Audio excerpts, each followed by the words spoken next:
Allez, c'est parti.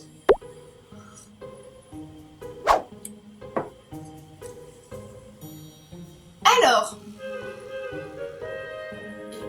qu'est-ce que je voulais te dire? Je sais même pas ce que je voulais te dire. C'est sympa. A few moments later. En vrai, ça change pas d'habitude, étant donné que je sais jamais ce que je dois dire dans les vidéos. Ah non, mais il nous aura tout fait, hein, puis j'en ai marre. Hé, oh! Ça va pas bientôt finir, non? Mais ça fait des bêtisiers et ça fait des heureux. Là, Bref, alors, du coup, quand on se fâche, il y a toujours un résultat. ouais, je ne sais pas où on est aïe. L'historique, oui, donc, j'ai fait ma scolarité en France.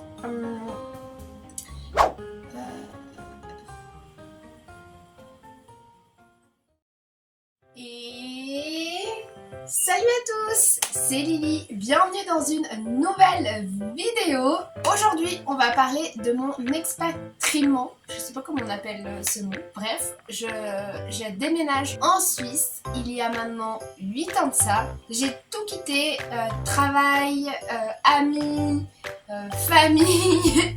Je vais tout vous raconter dans cette vidéo, mais avant de lancer le jingle et de vous raconter toute cette histoire, je vous invite à faire péter les petits pouces bleus et à venir vous abonner. Et n'hésitez pas à mettre même un tout petit smiley si vous n'avez pas envie d'écrire en commentaire, ça m'aide à mieux référencer la chaîne et à faire en sorte qu'elle grandisse.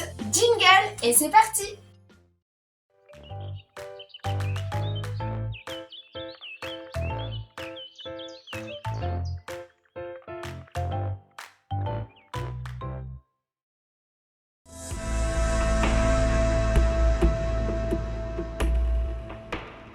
Chose, je vous invite à prendre un petit café. Enfin, si vous aimez le café comme moi, par où commencer?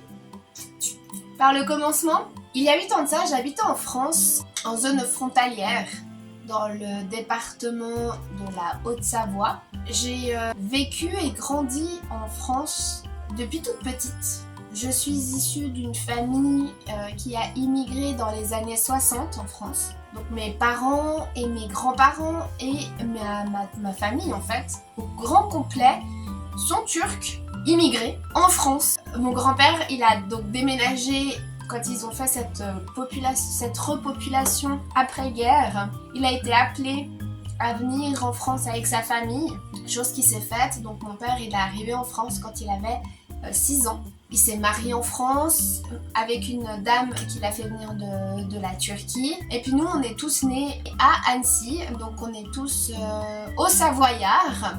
Donc j'ai fait toute ma scolarité en France. J'ai fait mes études en France aussi. Et puis après, j'ai très rapidement commencé à travailler pour financer mes études dans un premier temps, puis mon permis, et puis pour finir en fait, je me suis jamais arrêtée de travailler. Donc j'ai commencé à travailler quand j'avais 17 ans au McDonald's, qui est un très bon recruteur, je trouve. Dites-moi en commentaire ce que vous en pensez, parce que très souvent McDo a très mauvaise réputation.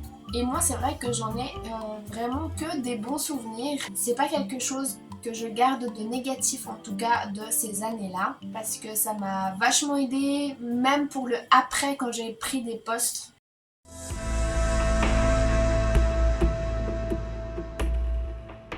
Après j'ai travaillé un peu en grande distribution et c'est là que j'ai rencontré mon cher époux qui était à l'époque donc mon ami.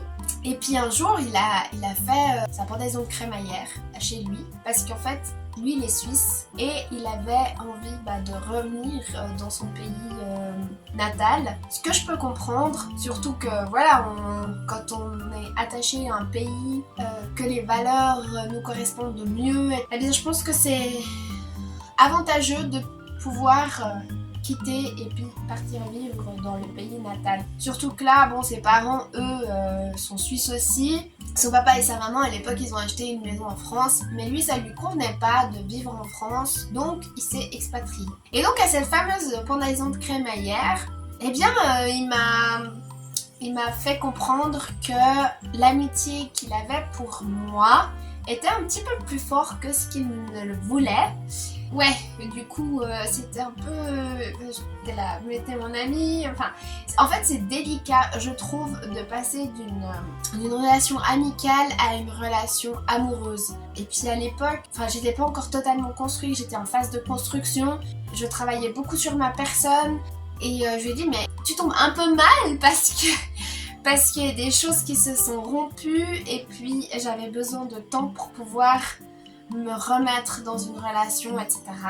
La question se posait en fait parce que lui il voulait pas revenir vivre en France et puis moi je travaillais, j'avais mon appart et puis j'avais ma famille qui était tous à proximité, entre 20 et 30 minutes de trajet, ils étaient tous autour de moi. Et je suis très famille et sur le moment la décision elle a été un petit peu compliquée, même si c'est à 1 heure de route la Suisse par rapport à là où j'habitais, eh bien les questions se posent, famille, la distance, le changement de pays, c'est pas la même administration, c'est pas le même fonctionnement, ce ne sont pas les mêmes valeurs, ce ne sont pas les mêmes...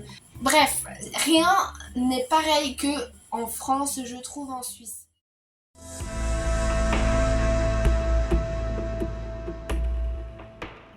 J'ai mis un petit temps quand même à me décider à venir habiter avec lui parce que lui il était clairement prêt et puis moi j'avais besoin quand même de temps.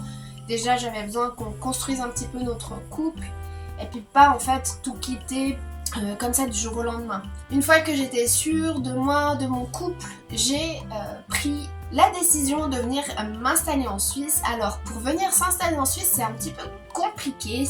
C'est que, alors heureusement je suis ressortissante de l'Union Européenne, donc de ce côté-là on a quand même pas mal de facilités. Néanmoins c'est un peu le serpent qui se mord la queue, je vais vous expliquer. C'est qu'en Suisse vous pouvez habiter en Suisse que si vous avez un travail en Suisse et vous pouvez travailler en Suisse que si vous habitez en Suisse, vous voyez un peu. Du coup j'étais là, super.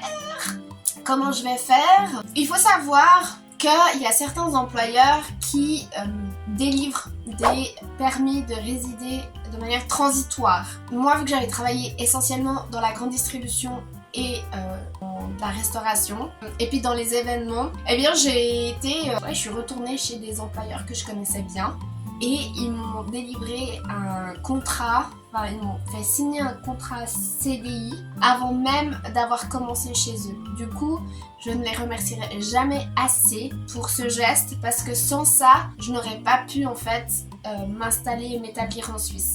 Par contre, financièrement, il faut savoir qu'en Suisse, un 100%, donc c'est à 42 heures par semaine. Le SMIC suisse, en 2024, il est à 4200 et quelques. Et puis, à l'époque où je suis arrivée, il était dans les 3500-4000 francs. Et on vous délivre un permis de séjour que si vous avez un 80%. Donc ça fait à peu près l'équivalent de ce qu'on fait en France, donc vers les 35 heures, ou un 41 heures. En dessous de ces taux-là, vous ne pouvez pas prétendre à vouloir résider en Suisse, en tout cas les premiers temps. Donc si vous trouvez un employeur qui est ok de vous faire signer un contrat et puis qui est ok de vous délivrer ce permis de résider, tant mieux pour vous, foncez.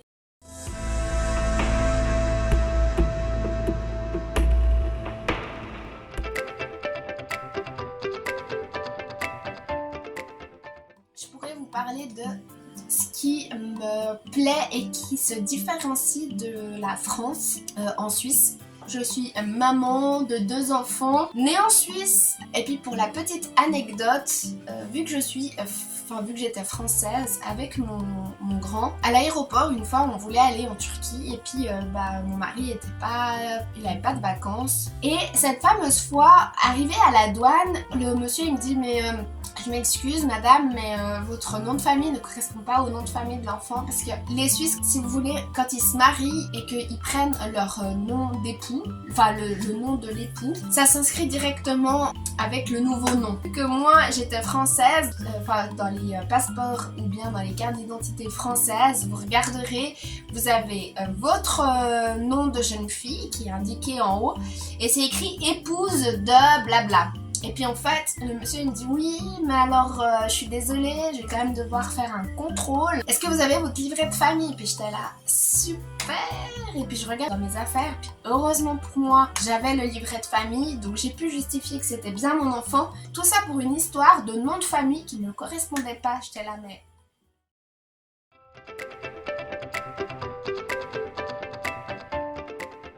En Suisse, ils sont beaucoup plus nationalistes, dans le sens où, alors moi je suis très dans une âme conservatrice, et puis je pars du principe que même si on est immigré dans un pays, on doit s'intégrer et s'approprier les coutumes et les façons de faire des personnes qui vivent dans ce territoire dans lequel on arrive. De ce point de vue-là, la Suisse me convenait totalement. J'aimais beaucoup aussi, je sais pas si vous avez eu l'occasion de partir en Turquie, mais vous avez des drapeaux qui flottent dans toute la Turquie. On est fiers de notre pays, on est fiers d'être turc. En France, on a moins cette fierté d'être français avec le drapeau qui flotte. Alors on voit beaucoup plus le drapeau européen de nos jours. Maintenant, on voit pas en fait le drapeau tricolore ou à de très rares endroits et moins épars qu'en Turquie. Et en Suisse, justement, ils sont beaucoup plus fiers aussi de pouvoir mettre le drapeau dans leur maison ou comme ça. Je vous ai parlé d'ailleurs de mon projet maison. On a acheté une maison en Suisse, je vous mettrai un petit i de ce côté. Pour vous dire comment acheter une maison en Suisse. Et du coup, dans la rénovation de cette maison, j'aimerais bien mettre un drapeau suisse planté pour afficher les couleurs.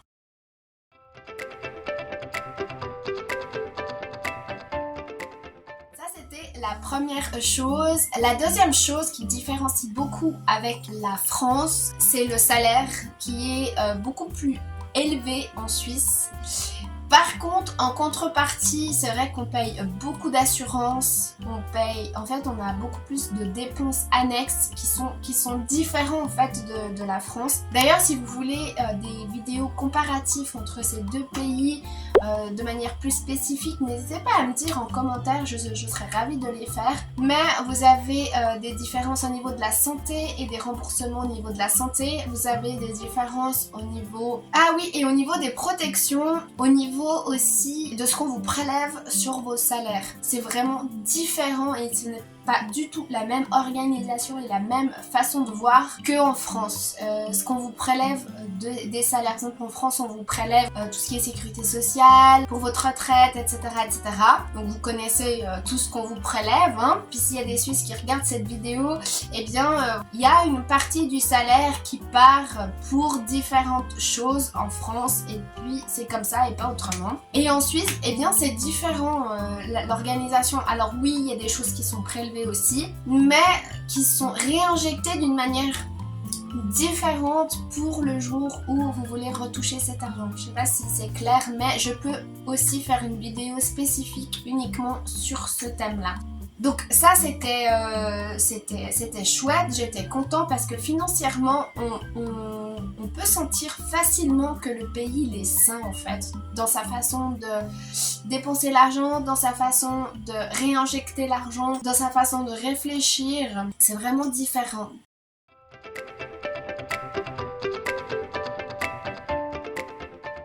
Et ce qui m'a aussi beaucoup plu en Suisse, ce sont les valeurs qu'ils ont. Ils sont pour faire valoir et valoriser en fait leurs citoyens. Il y a une reconnaissance permanente pour le citoyen et ça je trouve ça génial. Ça peut passer par la politique avec les référendums, ça peut passer par le fait de pouvoir grader facilement au travail, ça peut être dans la vie de tous les jours.